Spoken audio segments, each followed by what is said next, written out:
ഇതാണ് ലാങ്ഹുസെറ്റ് റെസ്റ്റോറന്റ്. നോർവേയിലെ തന്നെ വളരെ യൂണിക് ആയിട്ടുള്ള ഒരു റെസ്റ്റോറന്റ് ആണ് ഇത്. നോർവേയിലെ ഓഡ എന്ന സ്ഥലത്ത് ചുറ്റും മലകൾക്കും വ്യത്യസ്ത നിറങ്ങളിൽ കാണപ്പെടുന്ന വീടുകൾക്കും ഇടയിലുള്ള ഒരു താഴ്വരയിലാണ് ഇത് സ്ഥിതി ചെയ്യുന്നത്. വാതിൽ തുറന്ന് അകത്ത് കയറിയാൽ ആയിരക്കണക്കിന് വർഷങ്ങൾക്ക് മുൻപുള്ള വൈക്കിംഗ് കാലത്തേക്ക് കാലെടുത്ത് വെക്കാനുള്ള ഒരു അവസരം കിട്ടിയ പോലെ നമുക്ക് തോന്നിപ്പോകും. പൂർണ്ണമായും മരം കൊണ്ട് മാത്രം നിർമ്മിച്ച ഈ കെട്ടിടം പഴയ കാലത്തെ വൈക്കിംഗ് സംസ്കാരത്തെയും നോർവേയിൽ കാണപ്പെടുന്ന സ്റ്റേവ് ചർച്ചുകളുടെയും ഒറ്റപ്പെട്ട ഭംഗിയെയുമാണ് ഓർമ്മിപ്പിക്കുന്നത്. വൈക്കിംഗ് കാലഘട്ടത്ത് അവർക്ക് താമസിക്കാൻ വേണ്ടിയും ഭക്ഷണം കഴിക്കാൻ വേണ്ടിയും തീരുമാനങ്ങൾ എടുക്കാനുമെല്ലാം ഇതുപോലുള്ള നീളമുള്ള ഹോൾസ് നിർമ്മിച്ചിരുന്നു. മരം കൊണ്ട് മാത്രം നിർമ്മിച്ച ഇതുപോലുള്ള കെട്ടിടങ്ങൾ എത്ര ശക്തമായ തണുപ്പിൽ നിന്നും മഞ്ഞുമലകളിൽ നിന്നും ആഞ്ഞടിക്കുന്ന തണുത്ത കാറ്റിൽ നിന്നും ആളുകളെ സംരക്ഷിച്ചിരുന്നു. മറ്റൊരു പ്രത്യേകത, ഒറ്റ നോട്ടത്തിൽ ഏതൊരാൾക്കും തോന്നുന്നത് ഇതൊരു ചർച്ചായിട്ടാണ്.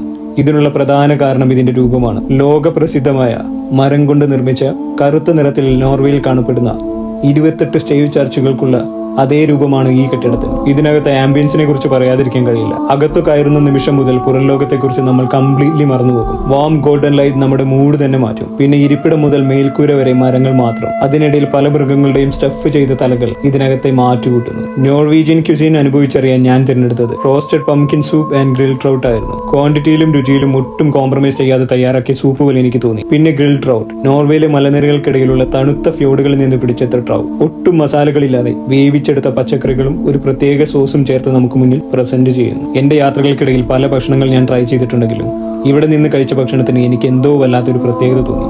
വയറു നിറയുന്നതിന് മുൻപ് തന്നെ മനസ്സ് നിറഞ്ഞു കഴിഞ്ഞിട്ടുണ്ടായിരുന്നു.